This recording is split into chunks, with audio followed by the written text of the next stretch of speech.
है ईमान वालों, अल्लाह से डरो। जैसा डरने का हक अदा करो। ये आयत निकाह में रोज पढ़ी जाती है, इमाम साहब पढ़ते हैं, मगर आपने तो निकाह को भी अपनी जज्बातियत और ज़हनी अय्याशियों का आपने मजहर बना दिया। वो रिश्ते जो सुन्नतों की बुनियाद पर कायम होते थे, आपने खुराफात की नजर कर दिया। अब आपकी शादी ब्याह में सुन्नत दिखाई नहीं पड़ती, नामो नमूद खुराफात, फजूल खर्ची, नाच और गाने, डीजे और बाजे। क्या मुइनुद्दीन चिश्ती ने ऐसी शादी की थी? क्या सुल्तानुल हिंद की यही सुन्नत? क्या मेरे नबी की सुन्नत, क्या मेरे सहाबा की सुन्नत, क्या अहले बैत की सुन्नत? आप यहाँ से कमा कमा के जाते हो, नाच गाने पे लगाते हो, और शादी में ऐसी रसूम, शादी से पहले मंगनी में लाखों का खर्च, स्टेटस का मुजाहरा।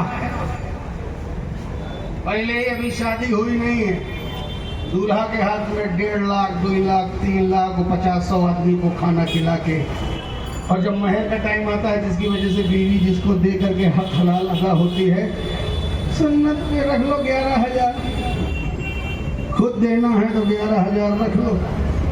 और अभी कुछ हुआ ही नहीं ब्याह में, 1.5 लाख 2 लाख पहले ले रहे हो। शोहर नामदार साहब किस लिए ले रहे हो? ये कौन सा टोल टैक्स है? बेटी होना इतना गुनाह है? इस्लाम तुम्हारे अंदर नहीं आया,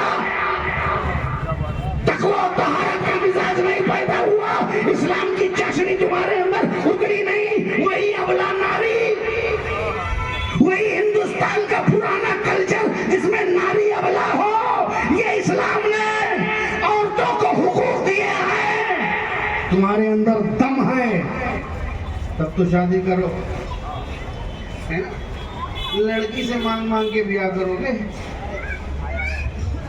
सारा हजरत, सारा कमरा पेंट है, चूनाकारी है, कमरा इंतजार कर रहा है, मेरी बीवी का बेड कब आएगा ताकि मुझे लेटना नसीब हो, बीवी का सोफा कब आएगा ताकि उस पर बैठना नसीब हो, बीवी की फ्रिज कब आएगी ताकि मुझे ठंडा पानी मिल जाए। सारा घर बना लिया और घर को पेंट करके कमरा बीवी के सामान का इंतजार कर रहा है।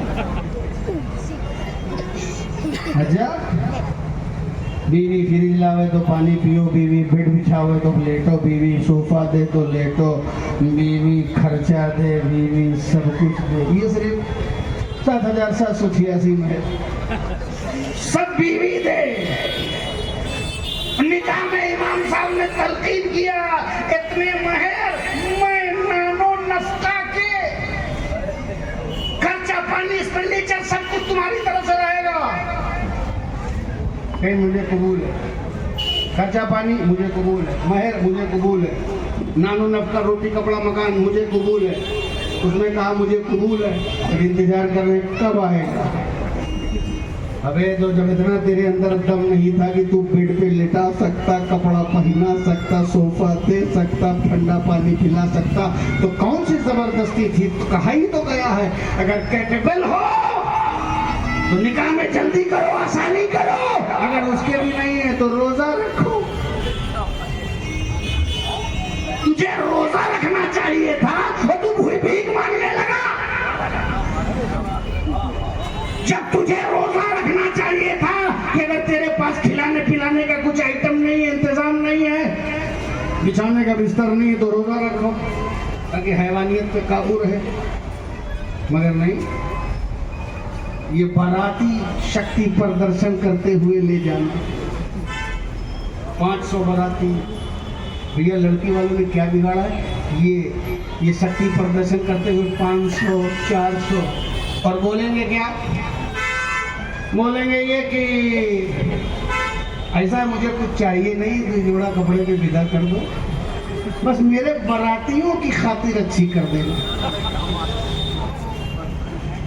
अच्छा अच्छा, ये 500 बाराती जिनको खातिर के लिए कह रहे हो, तवज्जो दिला रहा हूँ एक बात पे। ये 500 बाराती की जो खातिर करवा रहे हो, ढूंढ ढूंढ के बाराती ला रहे हो, किसी दूसरे के दस्तरखान पर अपनी तुम शान दिखा रहे हो। इन 500 बारातियों में से कभी किसी की तुमने खुद दावत की? अबे कभी अपने घर पे भी किसी को गोश्त मछली खिलाया? दूसरे के दरवाजे पे 500 लेकर के जा रहा है। क्या मेरे नबी की यही सुन्नत है? और फिर और ऊपर से तमाशा ये कि साले बेचारे लड़की वाले रिश्तेदारों का गोल दर गोल 5 दिन पहले ही शादी में पहुंच रहा है कि घर में टॉयलेट में लाइन लगी हुई है, मंजन ब्रश नहीं मिल रहा। अरे क्या जरूरत भैया, कोई अधिवेशन हो रहा है, कोई हज का मंजर है, पहुंच रहा फतूबा लेगा हर तरफ से आ रहे हो।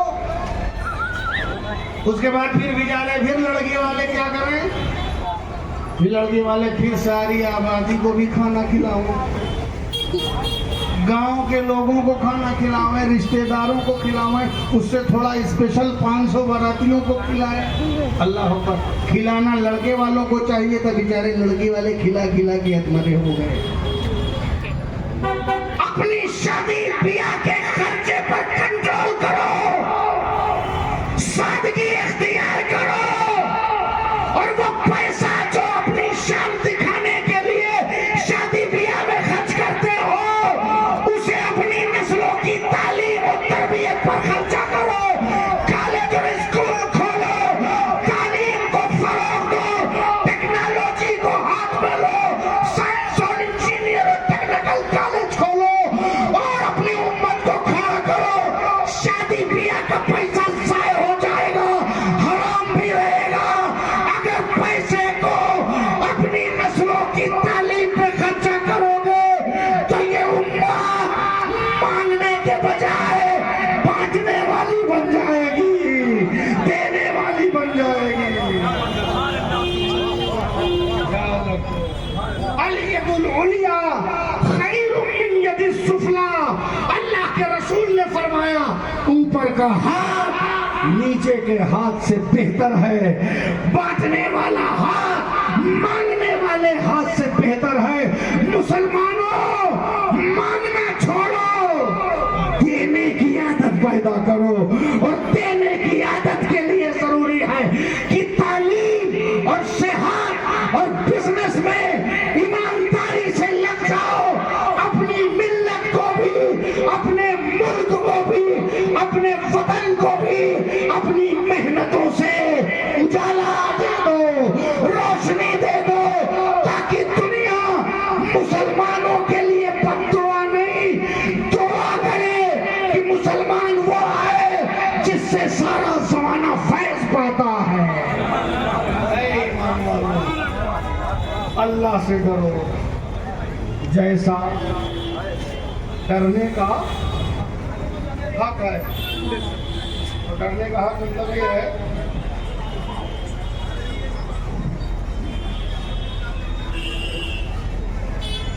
डरने का हक,